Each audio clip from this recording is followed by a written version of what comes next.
Welcome to Rhythms That Restore. I'm your friend Cherisse that's ready to journey beside you. Let's learn rhythms that can restore our minds, hearts, bodies, and spirits, and allow us to walk confidently in who God has called us to be. Are you ready? Pull up a chair. Let's get started.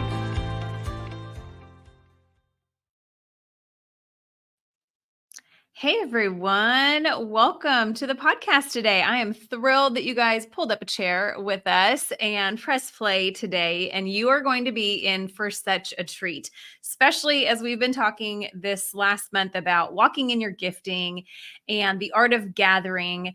My friend Addie, you guys are going to love her story, and it really is like just who she be. You'll hear through her answers. So Addie, welcome to the podcast today. Thank you. Your intro is so adorable. I'm so excited to be here. Thanks. And you guys really, Addie has been a huge part of helping me learn the world of social media and branding. And I don't like, Addie, I don't even know what a QR code is. And she helps, she helps me with all of that. And it's just so cool to see. And I've known Addie for many years, and to see how you've been growing, Addie, in your gifting and how God's able to use you in your gifts, really right where you are, but as you've been going too. Absolutely. Yeah. Mm-hmm. It's been a crazy journey. I would not believe a single thing if you told me my life the past 5 years, but I'm very thankful for where I've been plopped. It really is. If any of us could write our story, we would never write it the way that it actually has gone. I'm like, if we do everything according to my plan, it will be perfect. And God's like, girl, please give me back the pen. girl, please. That is so true. Oh my goodness. I love it. All right, y'all, get ready. I hope that you guys are ready to do lots of laughing, because Addie and I behind the scenes already have done a ton. Sadly, we did not have anything recording, because we would have had the world's best blooper reel. That would have been, I'm nothing if not a klutz. No, it's going to be great. So y'all, let me tell you a little bit about Addie and who she is, and a little bit about her story. And then I'll let her tell you guys more about Addie. So Addie grew up in Gulf Breeze, Florida. So shout out to all of our Florida friends, which we have many that are down there in the Sunshine State. And Addie grew up with a very entrepreneurial background, very similar, just similar to mine, but very unique in her own. So you'll have to tell us a little bit more about that too. She started her first business in middle school, went to Stanford University for nursing, and she started Sassy Stickers during COVID in April of 2020. And she is now the CEO and chief designer of that business.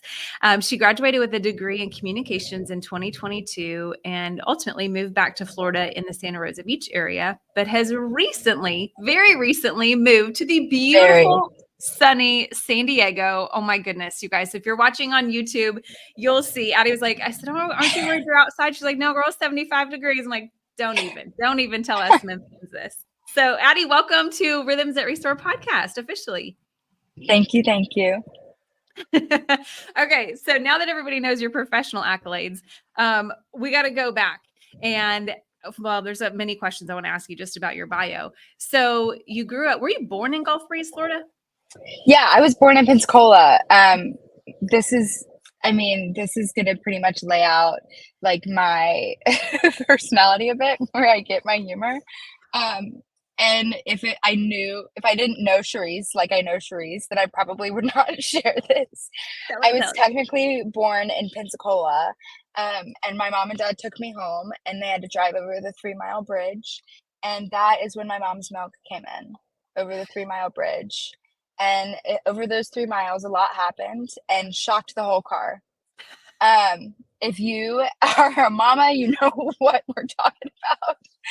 But yeah, I was born in Pensacola, got over 3 Mile Bridge, grew up in Gulf Breeze. Oh my goodness, that's so cool. All of everyone that's been to Pensacola knows that bridge, and yes. Any of our mamas, they know that feeling right now. Mm-hmm. And so you grew up. So it's so cool. Like, I can't wait to ask you. I want to find out what this middle school business is, but don't tell us yet. And I think it's really cool. We have so many friends that listen who are business owners, that are CEOs, that are very entrepreneurial minded, but also many women who are just in the business world, and many women who are running their households too. So I think everybody can identify with parts of your story. But tell us a little bit about, how did that spirit get kind of started in you, but in your family too? Mhm. So my mom was working corporate America and was climbing the ladder, doing great. Her corporate stories are so funny, and it's so funny to imagine her in that role because I can't imagine having to work in that environment. But she had so much fun and was just really working hard though, and working a lot of hours. And felt like it ultimately wasn't exactly where she wanted to be. And when she got pregnant with me, she looked at my dad and said, I don't care if we live in a tent, I can't do corporate America and stay where I currently am at and raise a kid. Like, I just don't want to do that. So she ended up stepping back from corporate and started a Mary Kay business. Mhm. When she was pregnant with me. And so that is what really kicked off in our, immediate family. Mhm. And my grandmother, over 40 years ago now, started her Mary Kay business. And she comes to my booth. I flash forward, I go to seminar, Mary Kay seminar, and I have a vendor booth. And every year that I've had it, she's been able to come see it. And it's just the coolest full circle moment of Mhm. what her choice over 40 years ago has sprouted. Mhm. Um, and to kind of see God plant seeds in different places and how they are sown. And it's just a really beautiful thing that she had the courage to start it over 40 years ago that's led to now what I'm doing. But that's kind of how it started in my family. Mhm. And I just never knew any different. I never knew that anyone else, like that moms didn't pick their kids up from school every day, or weren't able to go on field trips, or couldn't hang out during the summer. Like it didn't, as a kid, like you just don't think that any other house is any different, really. Yeah. So Mhm. it was a Mhm. really, really cool growing up of being able to have my mom there so close. And I think as I got older, I saw that Mhm. and wanted something similar for myself. And I mean, I obviously would have figured it out, if I went corporate. Um, but I wouldn't, this is just my normal, like this is how I function, Yeah. with the flexibility and the Mhm. grace in my work. So Mhm. Yeah. I was telling Drew the other day, we were watching a reel that someone sent me from Dave Ramsey. And Dave was talking about how he was like, every year on my report card, the teacher was always like, Dave talks too much. Dave can't sit still. Dave. And I think that for many people that are entrepreneurial background or spirits, like, that might not be setting them up for success, is sitting all day. And so they need to be right. moving and working and talking and building relationships. And so I told that to Drew, and I said, Bud, this is like, I don't know your future, but I really think that possibly you might be being groomed to be your own business leader. Yeah. And so we kind of started talking about that, and the decisions that we all make today and how that can impact your future.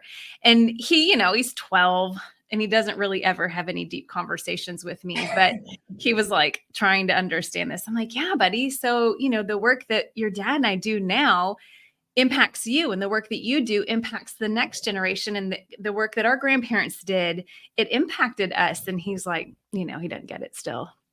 Um, but I think that it's so cool, especially with your grandma, to know that, or for any of us right now, like sometimes we're like, why am I doing what I do? It doesn't make sense, Right. and it's hard and it's difficult.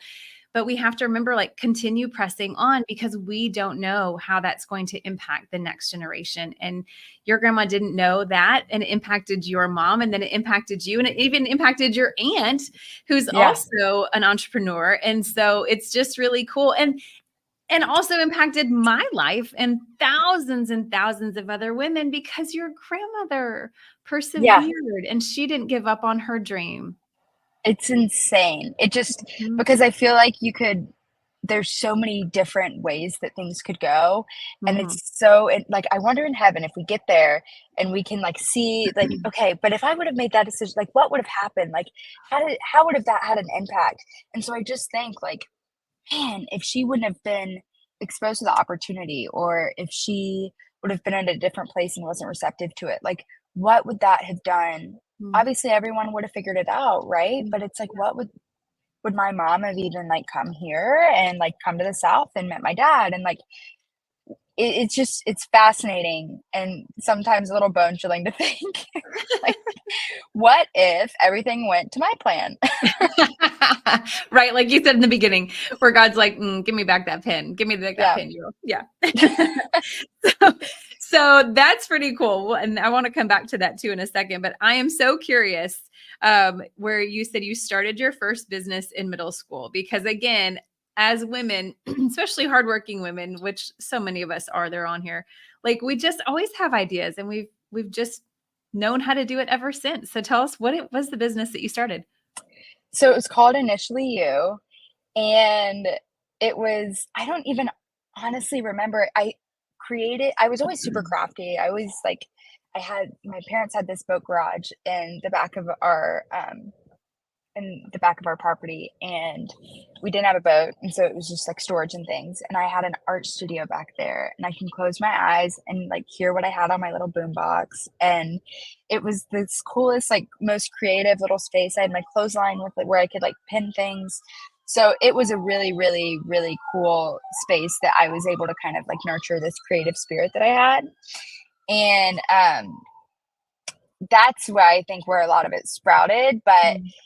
I started Initially You, and it was these like paper mache letters from Hobby Lobby, and these wood letters that I would either like paint very fun, the paper mache ones, or I would actually glue wine corks on these wood letters.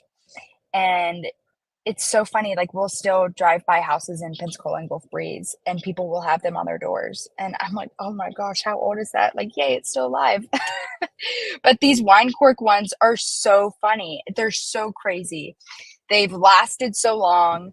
But I was a middle schooler collecting wine corks. I had a laundry bin full of wine corks, and I would do like a little pattern and I'd glue them on these letters and sell them. And my parents were helping me out at some points.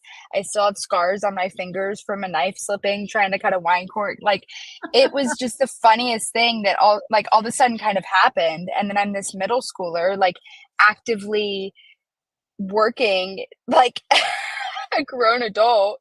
So that was really funny.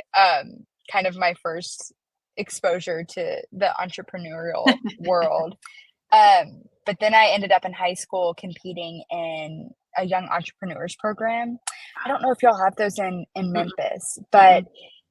we had a chapter in Pensacola, and they were so cool. And it was like 16 high schoolers or middle schoolers, and you went and competed and like spent a semester essentially, like once a night you would meet and you built a business plan, you built like branding, all of the things. And then at the end you did like a Shark Tank pitch to these like local business people. It was the coolest thing ever. And so I did that with Initially You, and had business cards and had like this really cool brand. They had like graphic designers that would help us out.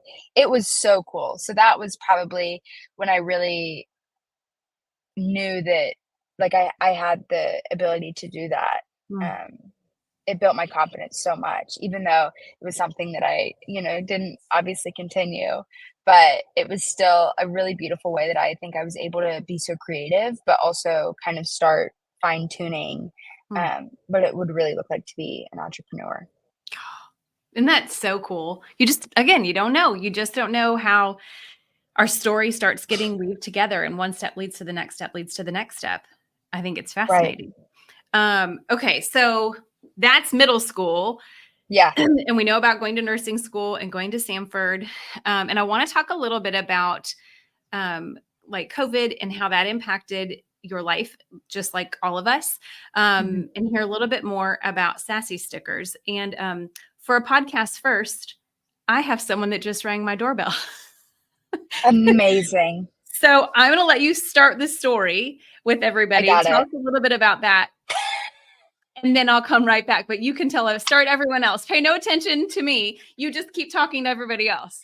You have a beautiful background, so it's all good. Okay, so essentially, during COVID, we got sent home, right, for a really long spring break. I was going to Stanford University in Birmingham, Alabama, and my parents were living in Pensacola Beach at the time. So I went home to the beach. What a horrible place to spend COVID, right? It was a really fun, really beautiful place, and I was hanging out in my mom's office like I always did. I grew up in my mom's office. And only as a daughter can say to her mother, or as any child can say to their mom, I told my mom that her packaging was horrible. And I said, Mom, your packaging for your products is awful. And she was like, Are you kidding? I'm like, No, girl, it's bad. She's like, Well, help me. And so I ended up designing some things for her, and then just how Mary Kay women talk and family. My aunt was like, Well, I want some too. So that was, I think, on a Thursday. And throughout that weekend, there was 95% of the conversations we had was about what would it be like? What would the structure be? How would we get designs out? Like just how it functioned. And so I stayed up multiple nights in a row. Like I'm a dog on a bone. So when I decide that I want to do something, I can whip a website up if I need to in like a weekend. I mean, I just get like batty crazy about it. So I had my website up within that weekend, and Monday I'm like, all right, let's go. Like, I'm ready to go. And so we soft launched to these people, and I had like 50 subscribers on my first day. And I said, oh, this is going to be something that people I think are going to want. Mm-hmm. So that was in late April, early May, and it had grown throughout that summer. And by the time August, like early August hit, I was having conversations with my mom of like, I can't go back and do clinicals because the next semester at nursing school was clinicals.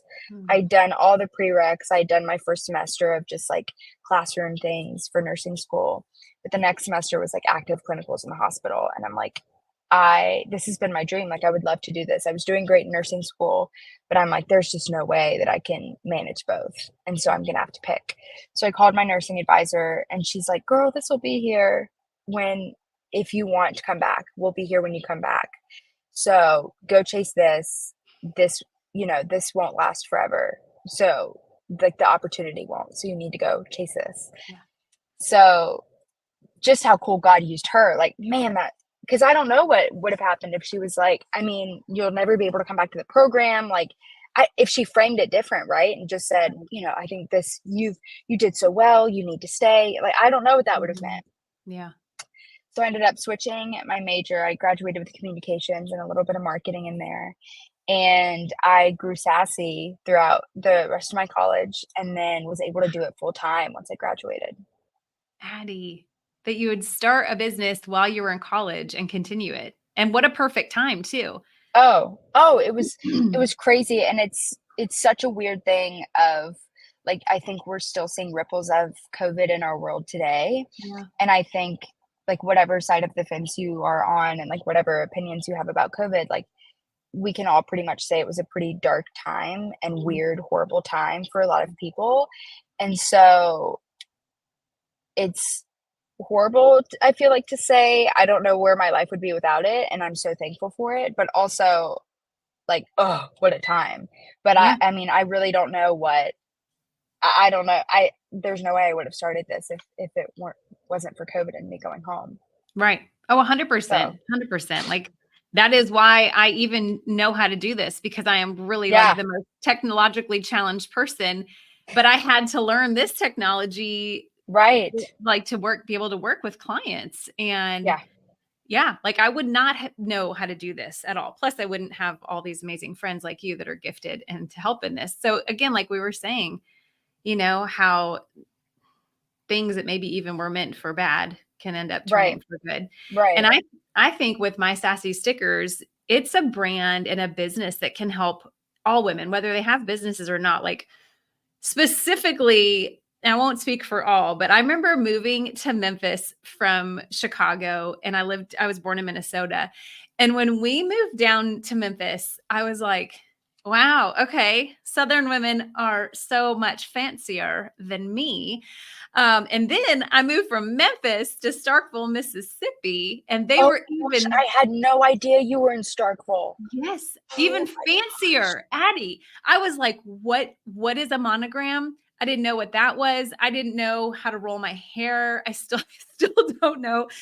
But I say all that to say women love like monogramming. They love branding. They love having beautiful stationery and all that. And so I think that you really can help women with that because, in our digital world, being able to have kind of like your logo or your branding or to have something beautiful to send out to people just really helps solidify and like mark that you went the extra mile. And I think that's what you definitely helped me do with my clients in my business. And actually, it doesn't matter if they're clients or not. Like definitely during COVID, Addie helped me do this, you guys, like, cause I still don't go anywhere, but at the level when people come to my house, like my ship shoppers, they got care packages, my UPS, they got care packages, and they all had like little stickers that Addie made that were like, we appreciate you. fun. We love you. And so I think that, really, again, speaking into your gifting and talents, like you love giving to others and you help us kind of create that experience for business owners and non-business owners.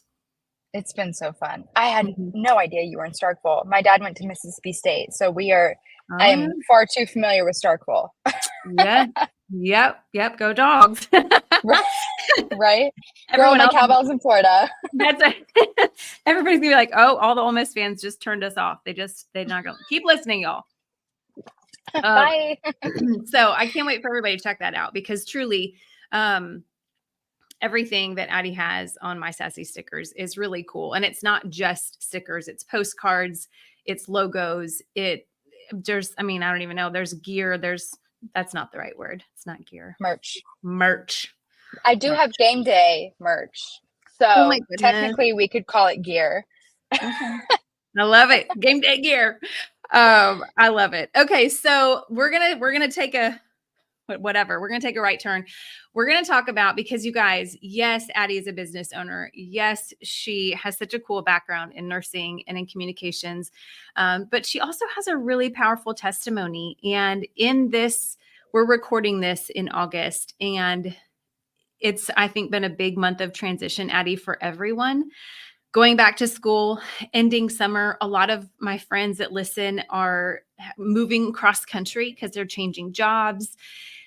We have friends that have just dropped off kids at college. So it's like, woo, we got all these emotions. And I feel like you just kind of did all that. You picked up your life in Florida and moved to San Diego. So I think you're a beautiful friend to share about like how managing the emotions of when you're transitioning in life, and really how are you looking to Jesus and kind of leaning in to his guidance? Like what are some of the different spiritual rhythms that have really helped keep you grounded through a very busy summer and a move?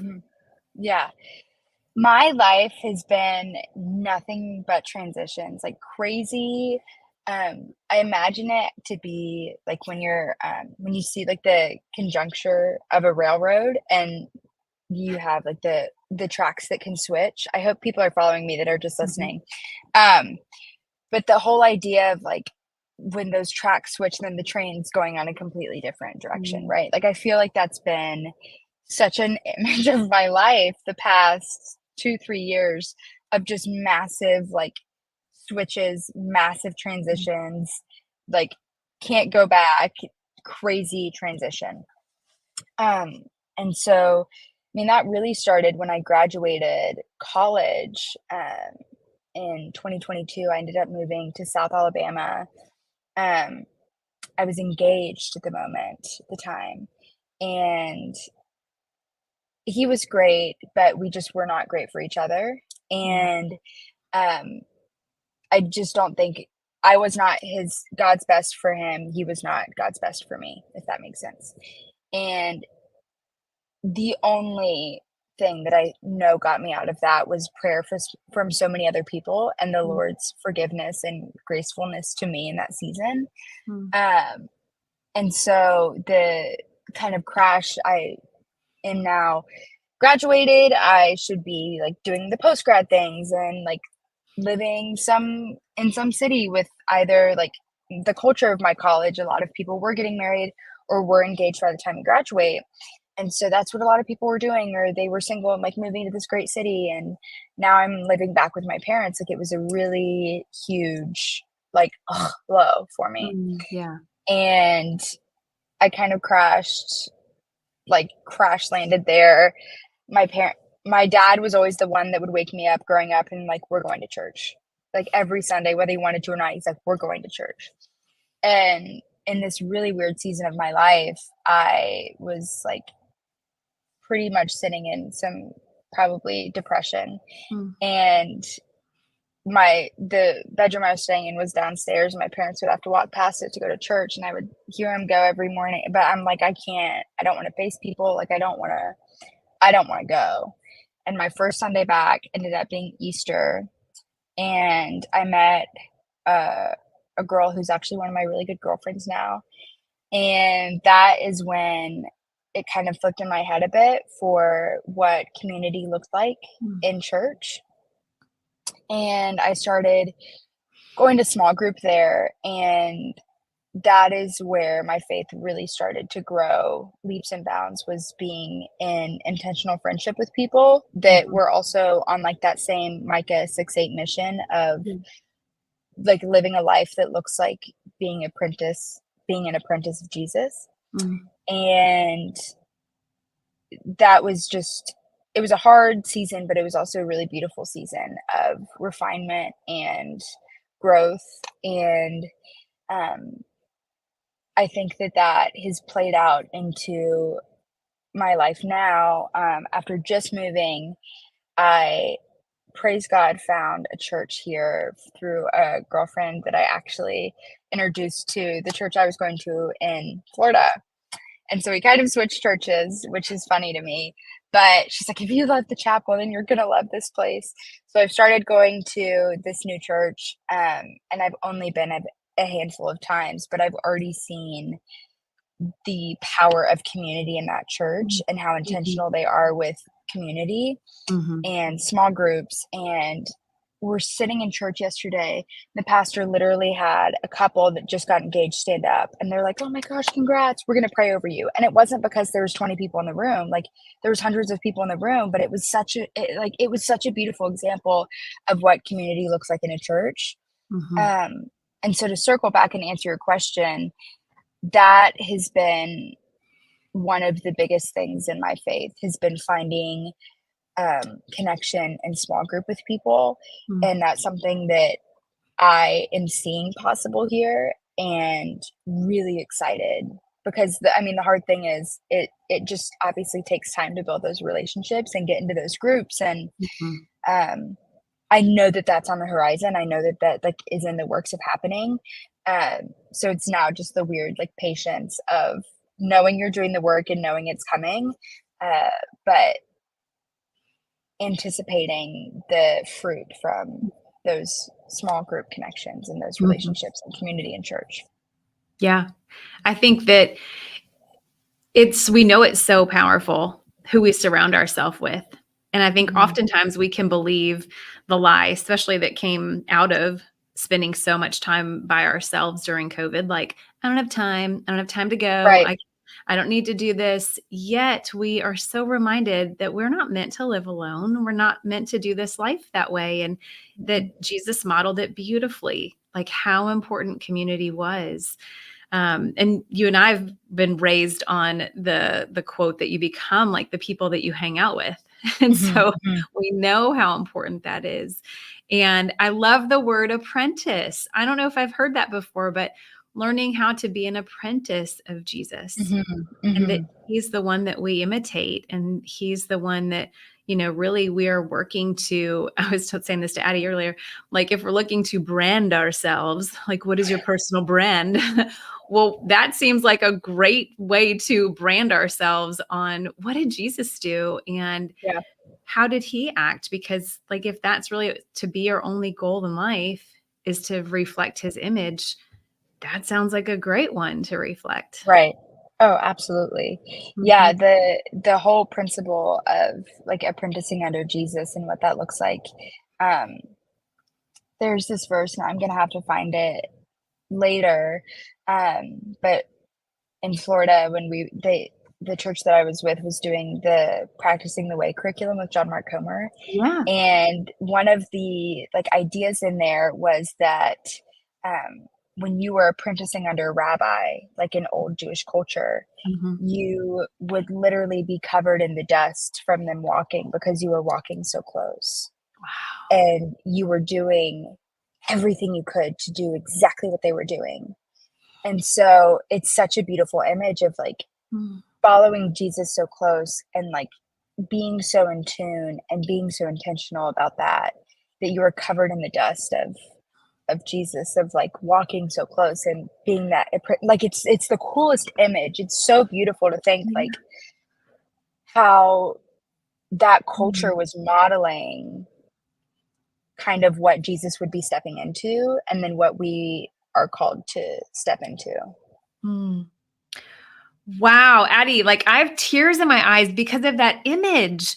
Oh, Because it's crazy. yes, It's like crazy. right, following so close that you have dust on you makes me think too, like just because you're following Jesus doesn't mean it's going to be perfect and beautiful and Mhm. no, it's dirty and it's Yeah. tough and it's going against the grain, but you're following him so close. That is I've never heard that. Yeah, it I'll have to find the verse that like the scripture, the original like Hebrew of it or something, would be like the same words that they would use to describe that Yeah. relationship. I think it's in Mark Wow. or Matthew or one of the gospels. That's hey, that's okay. That just points us all back into like open your Bible, dig in and Right? check Go it out. find it. That's your homework. We don't know where it is, but you guys find it too. I love that. One of the stories that you were sharing that you sent over to me was the point in life that God really captured your heart and your attention and started drawing you closer. And you shared something in here that I wanted to ask you about. You said, my, as far as like, sometimes we can look at other friends maybe in their faith or even if you're at church whether you're a new believer or not and you said maybe it's not that deep and you said my thoughts were how do people do all the Christian things within their daily life and actually function, and I think that we can all kind of think of that like knowing that it's a relationship with Jesus and not a Mhm. checklist. We're not called to do all the things at all. And so I just thought that was beautiful. I wanted you to tell me a little bit more about that because I think that we do have women and men that are listening that are, we all have different paths. And so we might be Mhm. asking, can I do all the things? So Right. tell us more about that thought process and what happened there. So I grew up in church, and so ultimately when I picked college, I ended up picking Christian college, Stanford in Birmingham. Great place, but on Sundays they don't have church on campus because they're like, go get out in the city and go to a church.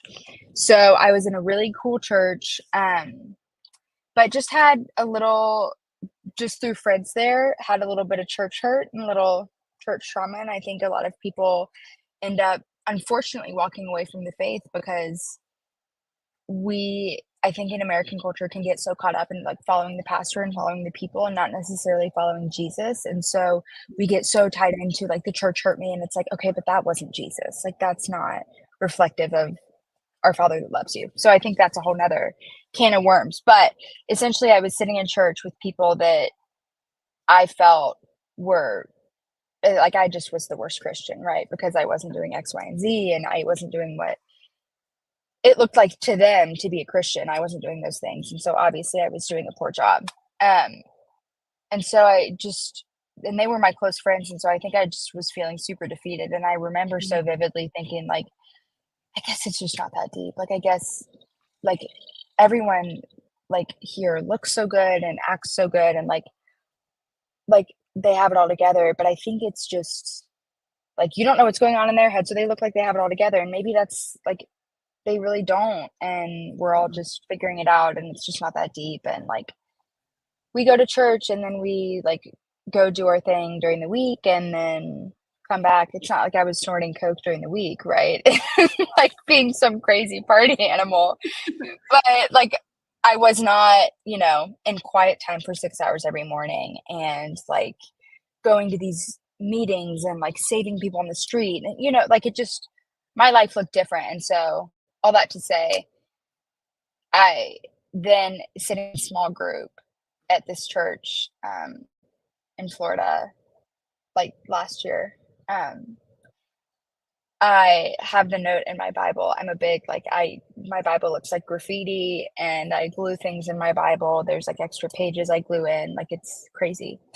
But I wrote this note, and I said, "It is that deep, Addie." Like, it is such a close and intimate relationship that you have, like, walking with our Savior. Like, it is that deep.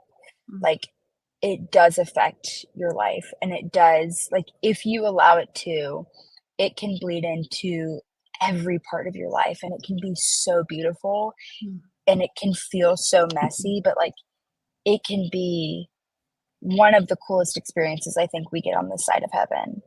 And so, just having, like, that flip and kind of being released from, Mm. like, the angst, and, like, there was just a culture of, like, everyone, you have to be a good Christian, and then getting to a place where it was, like, peace and grace and forgiveness, and it is that deep, and we are, like, walking that close, and it's never going to be perfection, but it's more of, like, prayer being an ongoing conversation with God. It's not like we sit down to pray and that's all the time we get to pray in the morning, and then, you go on with the rest of your day. It's like, it doesn't have to be structured, and it can look so different, and just, like, releasing yourself from the idea that, like you were saying, it's like a checklist. It's not a Mm-mm. checklist, and I think that's where we get so caught up, and I also just think that's the structure of our culture, is that it's checklist, and get to this, and get to this, and get to this. And, like, what do I have to do to get to, like, Christian Pro? Like, and it unfortunately fortunately doesn't work like that, so. Right. Oh my goodness. Right. Like, right. Guys, we don't have to achieve. There is no PhD, no Right. master's degree. No, like, no. Like, there's But no end. yeah, right. Yeah. It's just that relationship. And it's, the more that we get to spend time with him and the more we want to spend time, he does slowly change the desires of our heart. Mhm, Absolutely. And makes mhm. it just more like his, which is so interesting. Like, Mhm. you're like, huh, never thought I'd be here, but yep. Yeah. Yeah. I love one of the questions I had asked you too, how you've seen, and I think we've kind of touched on this, but how you've seen the Lord use your obedience in one area to take you to the next. And you definitely touched on that with school and even your relationships. And you were talking about how God's just really given you like a craving for connection and for friendships, Mhm, which seems to be like an overwhelming theme in your life mhm, is mhm. community and craving and relationships.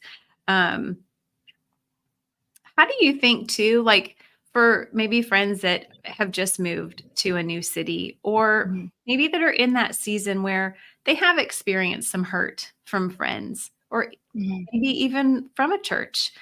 mhm. How would you speak to them as far as how can they step into being able to form those friendships and those connections? Kind of like you've done in San Diego right now. What have been some ways that they could step into that?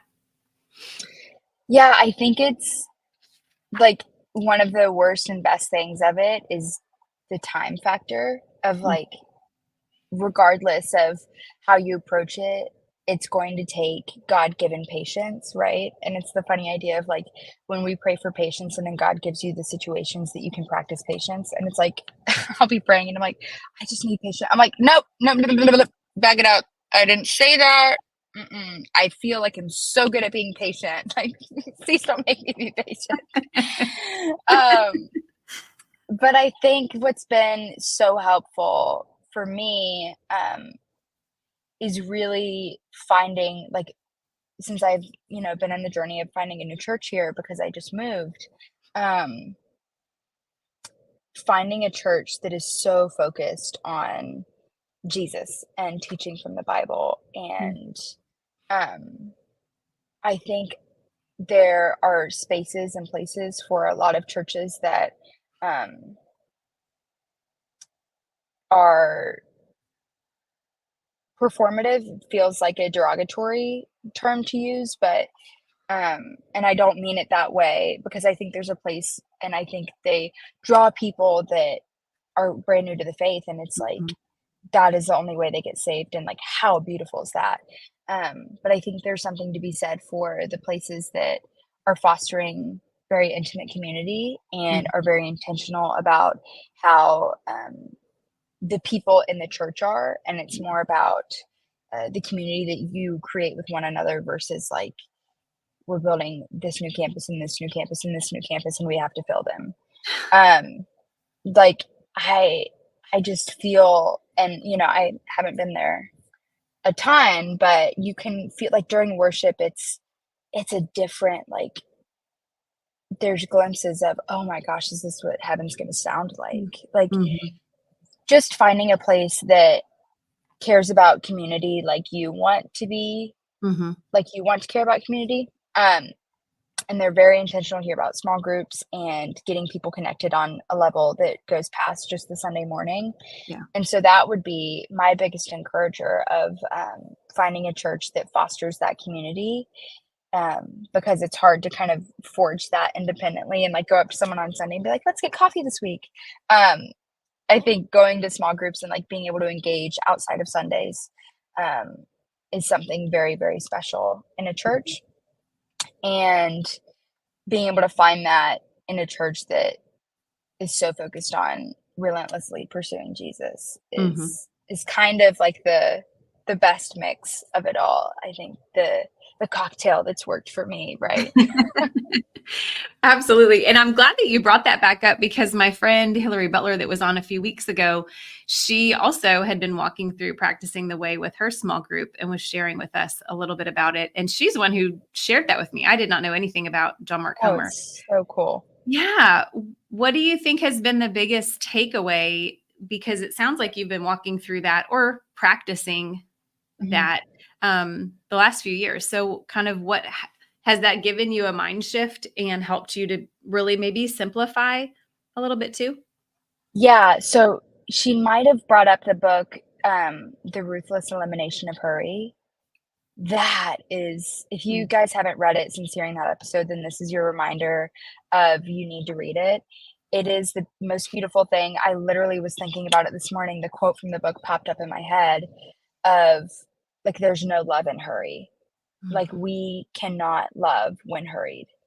And that doesn't necessarily say anything about the other person that you are or aren't trying to love at that moment.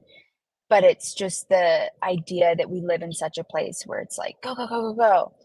And we lose so much of like that love and connection in hurry. And so when we are living in a society that like doesn't slow down to like thank people when you're like ordering coffee or saying hi to people on the street, and like it's interesting when you start living in a way that isn't hurried and allows space for like connection and conversation. So that was such a good book from Practicing the Way. And John Mark Comer actually in January just released the Practicing the Way book that talks all about like the principles and the 9 principles that go into practicing the way that we see in scripture. And so Sabbath is one that we really focused on when I was in that small group. Prayer is one that we focused on, and they kind of all build on each other, but there's like tithing, I think, is one. Solitude, there's a bunch of there's 9 different ones, but it's a really, really unique perspective of what it looks like to practice under Jesus in our culture, but also the whole idea of like practicing like, this guy is teaching me how to practice, and he's in his, like, 40s and 50s. Like, that's when you can realize that, like, it's always gonna be a practice. Like, I just shared something and you're like, "I've literally never heard that." And you Right. could share 20 things with me that I'm like, "I've literally never heard it that way." Like, unfortunately, we're all going to be on our deathbeds one day and still not know everything. Like, Right. when you can release the idea that, like, one day I'm gonna be able to cite every single scripture, or know exactly where every book in the Bible is, or be able to answer every theological question, or have all the answers to all the things, like, when you're able to release yourself from that and simply see, like, okay, knowing that I'm flawed and that we live in a broken world, like, how can I actively practice that throughout my day? Mhm. That's a really cool place to be, and I think that's kind of where John Mark Comer focuses on getting people, is just a place of, like, unhurried surrender and, okay, how do we build a life that can look like Jesus? Mm. Isn't that such a truth? And it can be also, as far as speaking about hurry, man, like the enemy uses that so much in our life, my life, I won't speak for anyone else, to shut us Oh, down. Because like, oh, oh, like you don't have time. You don't have time for friends. You don't have time for community. You don't no. have time to go on Sunday. Like you're so tired. All these lies that Mhm, he likes to tell us. And why? Why does he do that? So that we will shut mhm, down, so we won't have connection, so we will feel mhm, lonely. All of those are lies. And so, yeah, if we can learn the art of slowing down, the art of mhm. building margin, the art of not being hurried, Yeah, even it's funny because like we'll be so talking cool. to a friend and they'll be like, "Oh, I know you're so busy. I was going to reach out, but I just know you're so busy, so I didn't reach out." And I remember saying to a friend, "Actually, I'm not that busy." But we Right. believe that everyone's busy again, so we won't reach out. And so I think that like it's going against the grain, you know? And but it's beautiful and that's what we're called to do. So like what could that look like if we would start learning to say no a little bit more and fighting against all of the hurry and the hustle? And I just heard, from someone, like, it's a good reminder. I've heard it before, but it was a good reminder of no is a complete sentence. Like, Mm. to be able to say no to things and, like, repeat that answer, because we all have people in our life that are like, "But why?" And you're like, "Just no." Like, that's Right. I can just say no, because I want to hold space for, like, Mm. these things that are a priority in my life. Mhm. And so I think that's powerful too, is being able to, like, take account, okay, these are the things in my life that are, like, crucial, that I Yeah. hold important. So, like, marriage, my family, my, my close community, like, my close group of friends, um, and, like, my faith, my career, like, those are the things that I hold the most important, and so what in my life has to happen to where those can stay at the top? Mm. Um, because it's also, man, it's so cool when you, can start to kind of step back a little and see where the devil's, like, trying to poke at you, and Mhm. you'll hear stuff in your head, and you'll be like, "What? A little rip." That was a fearful thought, that was not of Mhm. God. Right. So, first of all, rude, like, you can sit there and be like, "That just for sure wasn't anything from the Lord." Right. Like, that was simply the devil, and I think, Mm. like, the negative things we can start hearing like that, but I also think that we can get caught up in a culture of, like, that gets hurried and, like, we have to say yes and we have to commit, and, um, the devil can make everything look so good. So Yeah. it's like, "Oh, but your friends are important to you, so you need to go do this." And it's like, "Okay, but if that, like, potentially could have something to do, like, could affect my marriage or my relationships, then it can't be that important to me." Mm. And so it's also, like, just that conscious, like, even though it could be good for someone, maybe it's not good for me. Maybe it is, but maybe not right now. Like, Yeah. that there's it's I think it can be really nuanced. Right, like you said earlier, it could be good, but is it what is God's best for you right Right. then? And Right. so that is a tricky play that he likes to do. And so being able to not say yes to things quickly is Mhm. really powerful. I'm speaking to myself right now. Um, 'Cause I can be an I personality, so I get really excited. So being able to say a slow, like, "Hey, thanks for thinking of me. I'm gonna think on that." And it allows you to run it through that filter that you just said, like, "Are Mhm. these the things that are the most important to me? I'm gonna run it through that filter, and is it good for now or is it great?" And just to be able to, like, say yes or no in that Yeah. complete way, and just to know you don't have to explain yourself ever. Like, if they are friends that truly love you, they will respect a no with a period at the end without an Right. explanation. Right. And I Mhm. think that the devil can do a really good job of filling up our plates with good when God could, like, just fill them up with a few great things. I know. I know. And then you kinda get to a place and you're like, "Dang it, I did it again!" Like, "Ugh, how did I do this again?" You know? And then That's that's when it comes back in of like, it's a practice. I know. That is the story of my life every month. Like, on the first of every month, I'm like, "Okay, here we go. New try." Yeah, and like day 3, I'm always like, "Oh, okay. All right. Yeah, Try let's again." So, restructure. you know, yes. And so, like you said, we are all practicing. We are not perfect. We do not arrive. And thankfully that we have a Lord that is gracious to us and gentle. And Mhm. he is like that shepherd that says, "Oh, girl, come put that pen down. Come on back." Yeah. I Come had on back. friends that said, "Stop taking the pen out of God's hand." And I'm like, "Why'd you have to call me out like that?" Oh, right. Oh my gosh. Yes. So, Addie, speaking of that girl, tell us, like, through so far through your life and what God has walked you through. If you were to give that 10-year-old Addie some advice, what would you tell her at this season of life? I would probably tell her that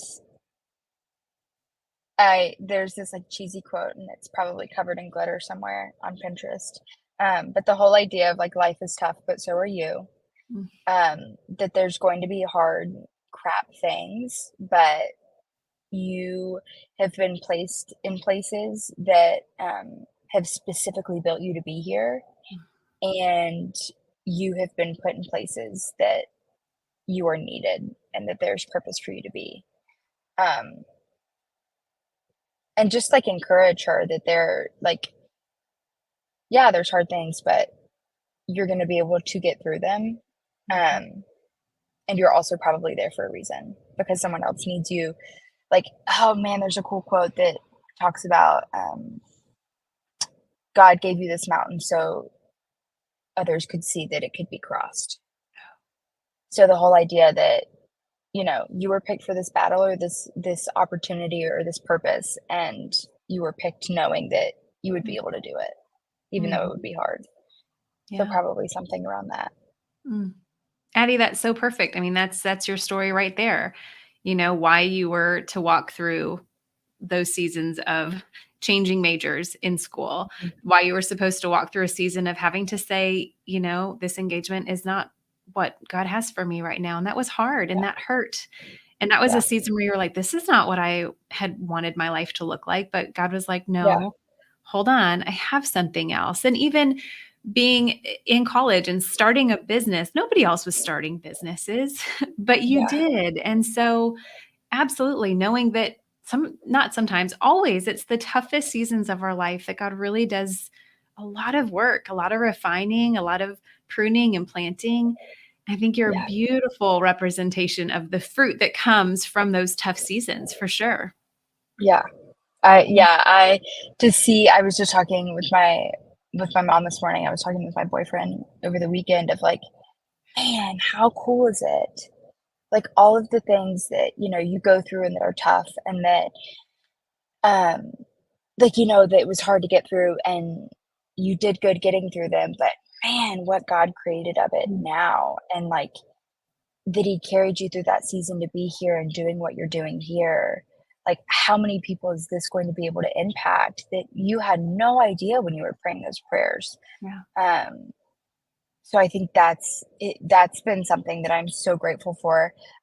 Seriously spend, and I used to think that people were just completely stupid for saying something like this, but like I really do spend every day being like, oh my gosh, I live here and these are the things that I'm doing right now in my life. And that is crazy. Like, that Mhm. is so cool that, Mhm. like, me, really? I'm like, are you sure? Right, a place of gratitude, Yeah, right? yeah, Yeah, being able to look back and being able to walk through that. yeah, I love it. Well, Addie, you've given me so many things to think about today. For sure, that beautiful image of walking so close to Jesus that I have dust on me. You've helped me to think about really being able to release the hustle and the hurry. So I mhm, have margin for relationships and for community. And you've shown me and pointed me back to the importance of that. And really just the simplicity that Jesus calls us to, just being with him in his yeah, presence, but also like noticing that whatever season of transition that we're in, that it is tough, but that yeah, God will, that's what, what is it in that season that he's calling us to, so that the fruit mhm, can come, like you just said. And I know that there's so many more things that you share every day, like on your blog and on Instagram, and people can follow you if they're like, I love this girl. I want to connect with her. I want to find more about her journey in San Diego. I want to check out all her cool logos. So tell them how they can connect with you even more. Yes, so I am on anywhere you do social media, so Instagram, Facebook, Pinterest. I think I'm on TikTok, but it's been a minute since I posted, so if you're not a TikTok girl, that's okay. But yeah, Instagram and Facebook is mainly where I spend most of my time, and it's at My Sassy Stickers on those. And then my blog is just on my website, which is the same, mysassystickers.com, and the blog is just slash blog, but it's also in the little fun menu up there, so you should be able to get to it pretty easy there. And I just share some good inspiration there and some fun, whether you're a small business owner or not. So cool. And you can help people with personal branding if they would like a little bit of that too, Yeah. right? Yeah. Absolutely. Yeah, I do tons of custom work. So I've Okay. done fun little college gifts. I've done things for people to put on packages going out. A little bit of everything on the custom side. So fun, so fun. And in our last couple of minutes, I do want to let everybody know Addie also produces a really fun podcast that you will laugh so hard. Yeah, you might pee your pants if you listen. But she produces a podcast for her mom and her aunt, and it's called Sister Therapy, right, Addie? So, Yes, it is. yeah, Spotify, Apple Music, wherever you find your podcast, you should be able to find them there. And yeah. they also do a pretty good amount of content on their Facebook page, and I believe that's at Hey Sister Therapy. So fun. So fun. Well, Addie, thank you for spending time with us. Thank you for sharing your story and really what God has already done in and through you and what he continues to do. And I know that we'll all be watching. I will be. And just watching what this next chapter Thank that you, he thank has for you. you, It's exciting. thank you. I So appreciate it. It was so fun. you're welcome. All right, you guys, make sure you go and follow Addie, and I will put all of her websites and links in the show notes. Have an awesome, awesome week. Thank you for joining me on this journey of restoration and renewal. Remember, you can stay connected with me between episodes by following me on Instagram. Don't forget to hit that subscribe button to ensure you never miss an episode. And if you found value in our conversation today, I'd truly appreciate it if you leave a review on your favorite podcast platform or share the show with a friend who might benefit from these rhythms. Until next time, may you find peace in knowing that you can show up every day simply as you are. And that is enough. Take care.